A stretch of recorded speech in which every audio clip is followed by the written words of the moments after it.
During the 2023 legislative session, $1 billion from the budget surplus was directed to housing.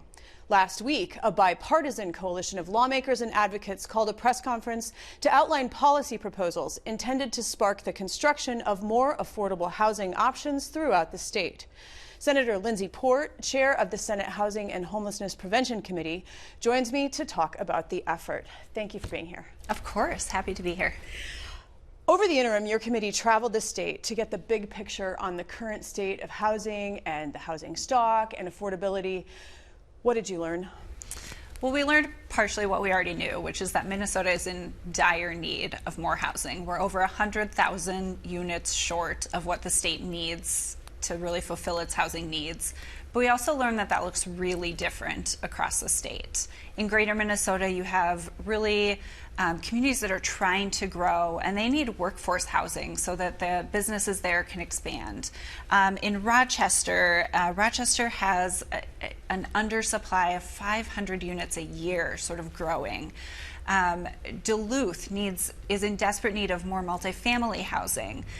It really looks different across the state, but the need for more housing connects literally every community in the state. Statewide universal need.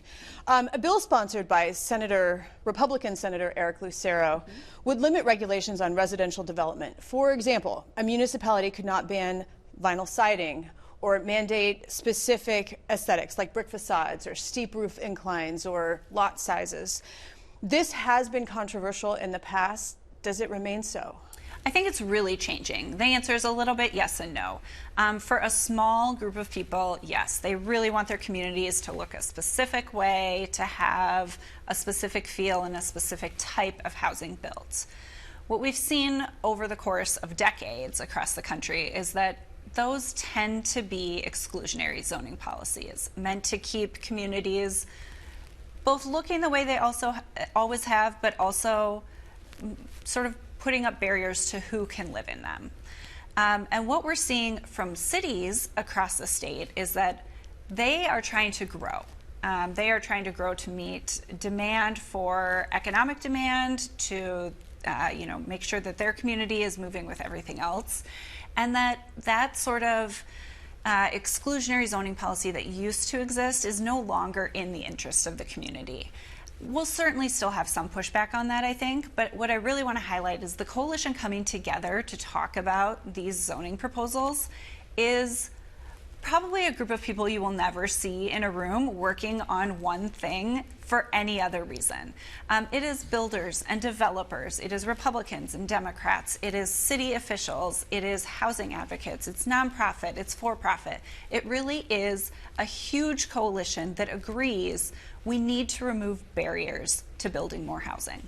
And you mentioned Republicans and Democrats because another bill uses that provision we were just talking about removing the aesthetic mandates. And this bill has bipartisan support.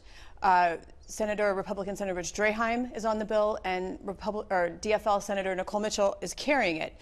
So in addition to limiting city aesthetic mandates, it would also increase density through smaller lot sizes, would allow residential lots to be subdivided, and would also limit parking requirements. So this is a multi-pronged approach. Will it be effective? So I think the answer to any successful zoning bill is it's going to have multiple components. There's not one silver bullet that is going to sort of solve the housing crisis. What we knew when we put $1 billion towards building new units across Minnesota is that we actually have to then build those units, and that means we have to take down barriers. I think that in order for this to be successful, we do need a broad coalition.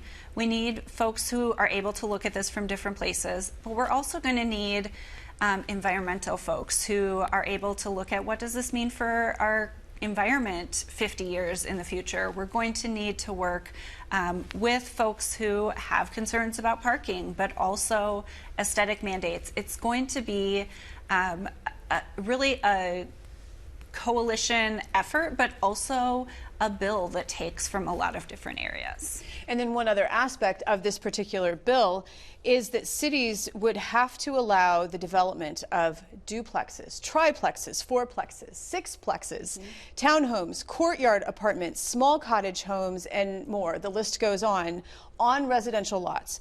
So these are examples of what the bill is calling middle housing, housing for middle incomes, and ideally, these projects would be close to transit and there would be incentives to build with high energy efficiency. This would be a big change for Minnesota, yes? Yes. I mean, making it easy to build middle housing, which can span, from affordable to market rate, can be all of those different sizes that's listed. Making it easy to build those kinds of housing would be a huge change for Minnesota. Communities are already doing this. We went up and toured when we were in Duluth, a great site that they had sort of that cottage, little cottages around a nature reserve. It was a beautiful, really affordable option for home ownership. But it took them several years of continuing to fight to approve all of the different zoning things that needed to change for that one development. And if we keep doing this on a single development by single development by single development pace, we're just never going to catch up. So it would be a huge change to make it easy, yes. But I don't think it's a huge change of what our communities are already trying to do. Over recent years, there has not been a shortage of luxury homes and apartment complexes being built. So what are builders saying? Because you say many are on board. Will these changes in law allow the construction industry to still have an adequate profit margin in terms of building smaller middle-income homes? Absolutely. I mean, we know that developers are going to continue to build what they can sell. What we also know is that we put $1 billion last year into investing in the state's affordable housing. And almost 2/3 of that is about development, and that development of affordable units. If we can't build those units because of exclusionary zoning, or it has to go, specific project by project by project, and it takes years to get any of those approved, that investment is going to fall flat for Minnesotans. So really, this is about opening the options for developers to create the kind of both affordable but also creative housing that people are really looking for. We've seen a lot of those same luxury apartments and $500,000 or $600,000 homes continue to be built over the last years. What we haven't seen is starter homes, smaller homes, duplexes, triplexes, things that actually give folks an opportunity to move into their first home. And that really is what we're looking for, housing that fits the needs of Minnesotans. You mentioned it last fall on this program. The Lieutenant Governor Peggy Flanagan mentioned it at a recent press conference, and that is the idea of preventing landlords from discriminating against renters using public assistance. So this is a different bill here, public assistance called Section 8. Where does the bill stand this session in terms of getting that done, about reducing the restrictions that Section 8 renters face? And would that provide someone with a housing voucher then more options to be a renter? We've been talking about home ownership, but there's also renting, and Absolutely. There's just people need places to live. For sure. This would be a huge game changer for folks who both have a Section 8 voucher, but also as we stand up our state-based voucher program, Bring It Home, which we passed last year, it will give increased opportunities for those folks as well. This is a critical piece of legislation, and we're delighted that Commissioner Lucero from the Human Rights Department, her agency is authoring or is leading the charge on this bill.